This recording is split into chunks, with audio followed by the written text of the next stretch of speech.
호남은 지난 대선에서 이재명 후보에게 압도적인 지지를 호남은 지난 대선에서 이재명 후보에게 압도적인 지지를 보냈습니다. 광주, 전남, 전북 모두 80%가 넘는 지지율을 기록하며 몰표를 안겨줬죠. 그런데 그렇게 민주당을 밀어준 결과 호남이 얻은 것은 무엇이었습니까? 이재명 대통령이 직접 약속했던 호남 고속도로 확장 공약은 예산이 전액 삭감됐습니다. 그 이전 민주당 정권 시기에는 무안국제공항이 800억 원 넘는 적자로 방치됐고 466억 원을 투입한 항공특화산업단지는 공장 하나 없이 잡초만 무성했습니다. 또 세계잼버리는 1200억 원 가까운 막대한 예산을 쏟아붓고도 준비 부족과 무능으로 인해 국제사회에서 최악의 행사라는 치욕만 남겼습니다.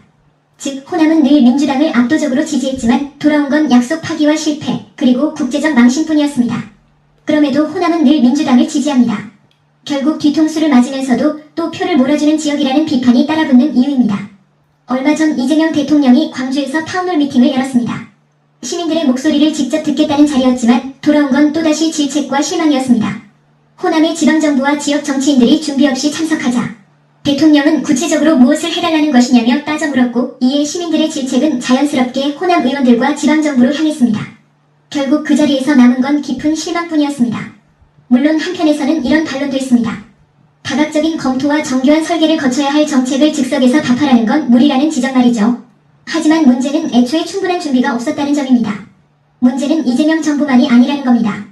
호남 스스로도 전략 없이 비전 없이 늘 같은 패턴을 반복하고 있다는 사실입니다. 비단 이번 타운홀만의 문제가 아닙니다. 호남은 스스로 발전의 길을 막아왔습니다. 대표적 사례가 대형 쇼핑몰 부재입니다. 지역 발전을 위해 다른 도시들이 유치하려 애쓰는 시설을 광주와 호남에서는 상인단체가 지역 상권이 위협받을 수 있다며 대규모 반대 시위를 벌였습니다. 결국 대형 복합 쇼핑몰은 들어서지 못했고 젊은 소비자들은 외부로 빠져나가며 상권은 더 침체되었습니다. 스스로 기회를 거둬찬 셈입니다. 호남은 민주당을 지지하며 발전을 기대했지만 돌아온 건 삭감된 공약, 실패한 사업, 국제적 망신뿐이었습니다. 그런데도 늘 같은 선택만 반복합니다. 이제는 인정해야 합니다. 호남의 문제는 단순히 민주당의 배신만이 아닙니다. 깨어있지 못한 지역정치, 변화에 저항하는 지역사회, 스스로 발전을 거부하는 선택들이 더 큰 문제입니다. 그리고 이제는 분명히 보입니다. 문제는 이재명 정부만이 아니라 호남 스스로 변화할 의지가 없다는 점입니다.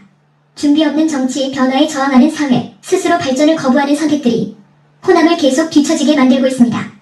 호남이 진정한 발전을 원한다면 민주당만 바라보는 맹목적 지지를 멈추고 스스로 깨어나 변화를 선택해야 합니다. 여러분은 어떻게 생각하십니까? 호남 여전히 민주당에만 기대야 할까요? 아니면 이제 스스로 길을 열어야 할까요? 댓글로 의견을 남겨주세요.